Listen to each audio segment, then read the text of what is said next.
정부가 2단계 스트레스 DSR 규제 시행을 불과 일주일도 남지 않은 상황에서 도입 시점을 2달 연기하기로 했습니다.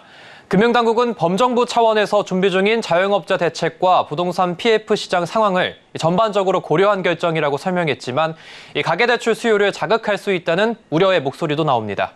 이연아 기자입니다. 정부가 다음 주부터 시행하기로 했던 스트레스 DSR 2단계 규제를 2달 연기하기로 했습니다. 금융위원회는 관계기관과 협의를 거쳐 스트레스 DSR 2단계 적용 시점을 오는 9월부터 시행하기로 결정했다고 밝혔습니다. 스트레스 DSR은 변동금리 대출 등을 이용하는 차주가 이용기간 동안 금리 상승으로 원리금 상환 부담이 증가할 가능성을 고려해 일정 수준 가상금리를 부과해 한도를 산출하는 제도입니다. 스트레스 금리는 실제 금리에 영향을 미치진 않지만 대출 한도에 직접 영향을 미칩니다. 당국은 이번 스트레스 DSR 2단계 연기 결정 주요 원인으로 자영업자와 부동산 PF 시장 상황을 지목했습니다.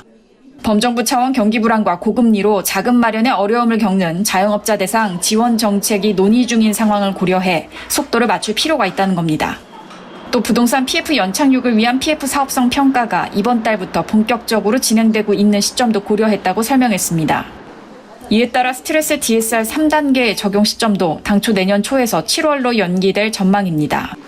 오는 9월 스트레스 DSR 2단계가 시행되면 스트레스 금리는 50%가 적용돼 0.75%가 대출 한도를 받을 때 추가되고 기존의 은행권 주택담보대출뿐만 아니라 은행권 신용대출과 제2금융권의 주택담보대출도 스트레스 DSR을 적용받게 됩니다. 또 신용대출 잔액이 1억 원을 초과하면 스트레스 금리가 부과됩니다. 차주별 DSR 최대 대출 한도는 은행권과 제2금융권 주택담보대출의 경우 최대 9% 수준으로 한도가 줄고 신용대출은 최대 2% 한도 감소가 예상됩니다. 금융당국 관계자는 스트레스 DSR 2단계가 시행된다 하더라도 고 DSR 차주의 최대 한도가 감소하는 것이고 비중은 7%에서 8% 수준이라며 모든 차주 대상이 아니라고 선을 그었습니다. 하지만 일각에선 가계대출 증가를 부채질하는 결정이자 가계부채 축소에 집중해온 정책 기조에 배치되는 결정이란 목소리도 나옵니다. 규제 전 주택담보대출을 미리 받으려는 막차 수요를 자극해 가계대출 증가를 부추길 수 있다는 겁니다.